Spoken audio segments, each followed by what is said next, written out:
to venue selection.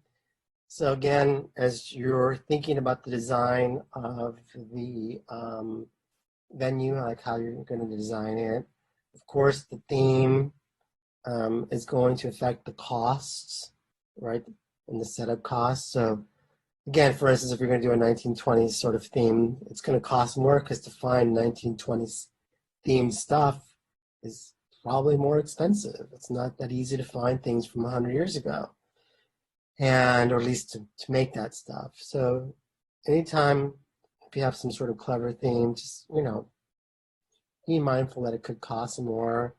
What's the capacity of the venue in terms of number of people? Is it small and intimate, moderately large, big? Where are you going to place the ticket or registration areas? Can they print their own tickets online, or do they have to come and pick up the ticket in person? Where's the registration area going to be at in terms of where the venue's at, adjacent to the doors? Obviously, you can't block doors with registration tables. What's the parking capacity, location?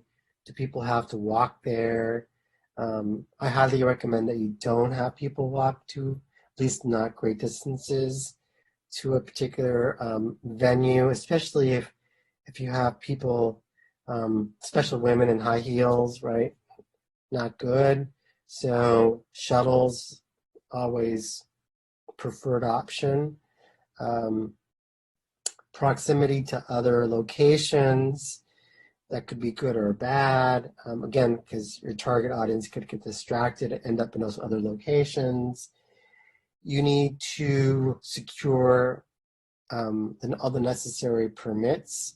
For some cities, it's super easy to get permits. They can take care of you very quickly. Other cities, not so much. So, for instance, anytime if you're going to use the street for something else other than cars, you need a permit for that. If you're going to block the sidewalks, you need permits for that. If you're going to set off fireworks, you need permits for that. If you're going to serve food, you need permits for that. If you're going to have porta potties, you're going to need permits for that. Zoning, you got to be mindful of the zoning restrictions in terms of like where you can or can't have events.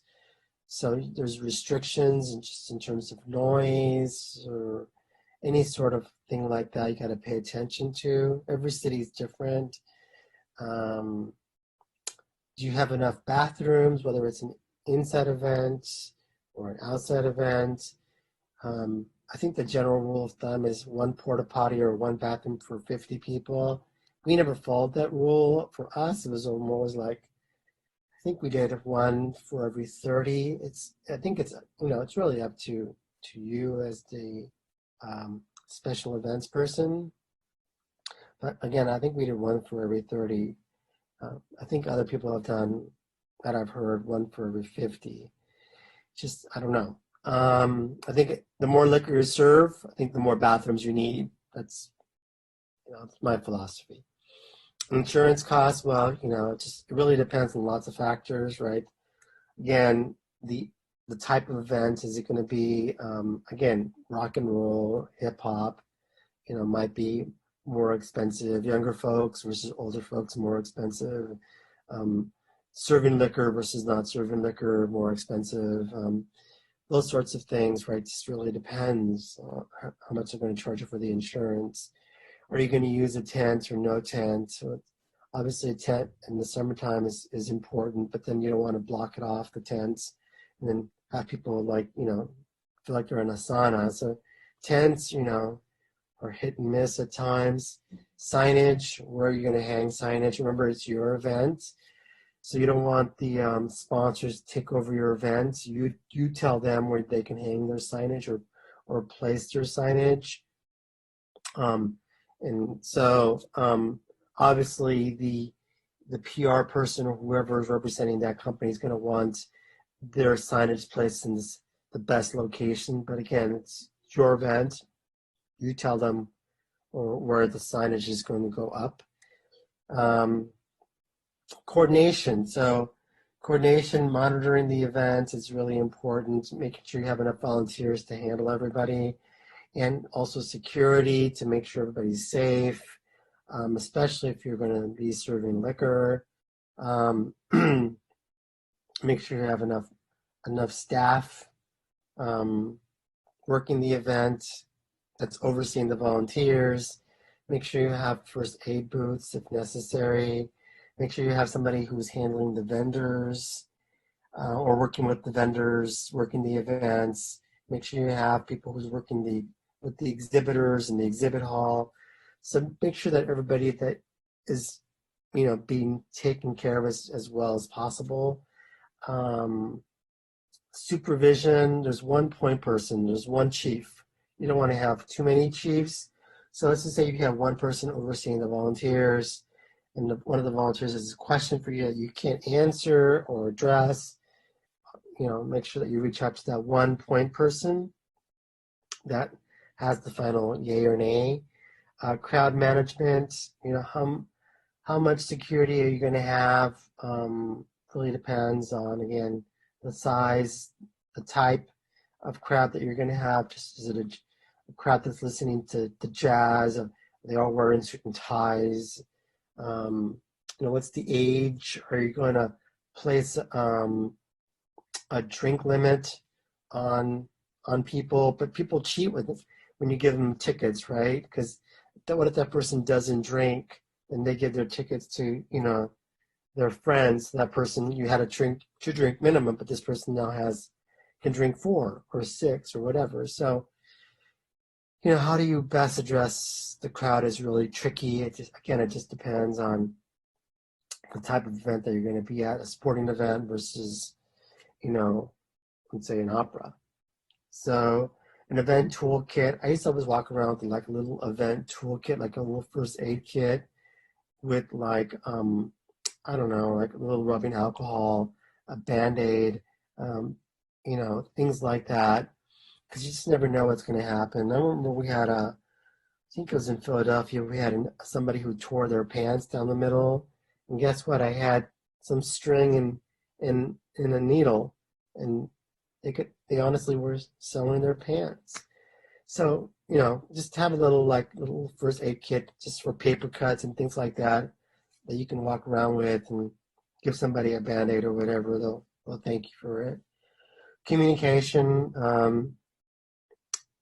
So walkie-talkies, I don't know if that's the best thing to utilize. Maybe it is nowadays. It wasn't when I did events because you couldn't hear sometimes.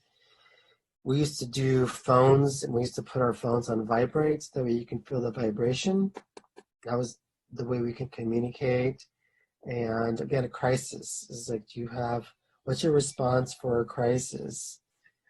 So viewer discretion when it comes to this particular clip. I don't show the entire clip for this. I just show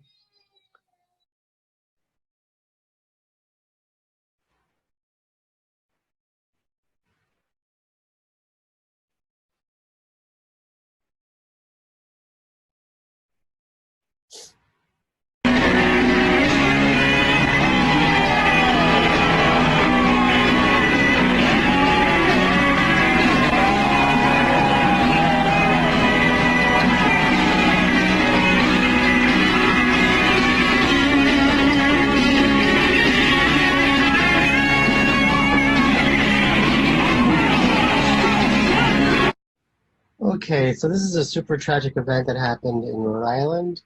Obviously, as you can see from the clip, it's called the Station Nightclub Fire. One big thing that wasn't communicated to the audience that I personally think would have resulted in much less casualties in terms of injuries and deaths is if the audience had known there was exits on both sides of the stage.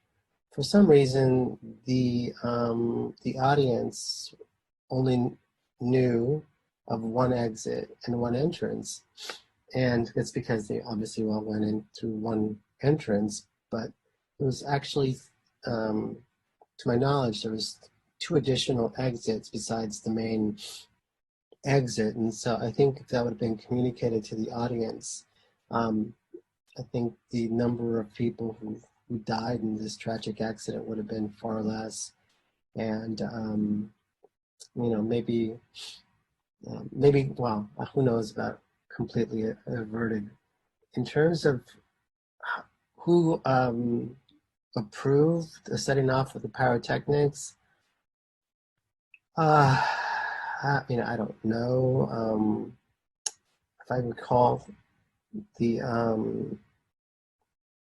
the manager of the band, I believe, told the venue that they were going to set off pyrotechnics, and the venue manager, I believe, said it was okay, but don't quote me on that. I don't quite know what was communicated between the band and the venue in terms of setting off the pyrotechnics, but regardless of what was said, right? Obviously, the types of pyrotechnics that were being used were not correct for or not appropriate for the venue, just because the venue ceiling was so low. So, I mean, I don't know, but it's that part just to me is very puzzling and very tragic. And the last thing I'll say in closing about this is, as somebody who wants to work in special events, it's your job to make sure that people, obviously have a good time, have fun, but you also want to make sure that they're safe, right? Safety should be one of the top thing on your mind, if not, one of the top things in your mind is how to keep people safe. So, it's just a very unfortunate accident that happened. So I always talk about this just very briefly, just because I think it's important to understand, our our responsibility anytime we're sort of supervising a live event like this. Anyways, so moving on to the last slide, which is the evaluation. And so this is where you really you after the event is over, I always recommend that you guys, well, if you do a special event or a wedding or whatever, it's me personally, I like to sit back and, decompress after the event. So that means like 72 hours of just just relaxing. But then after, you get back to work, you can evaluate the event in terms of okay, so was the event a success? And if so, then why was it a success, right? Because XYZ happened. So was the event a failure? And if so, why? Okay, so why was the event a failure? And because XYZ didn't happen, right? So what are those XYZ that didn't happen?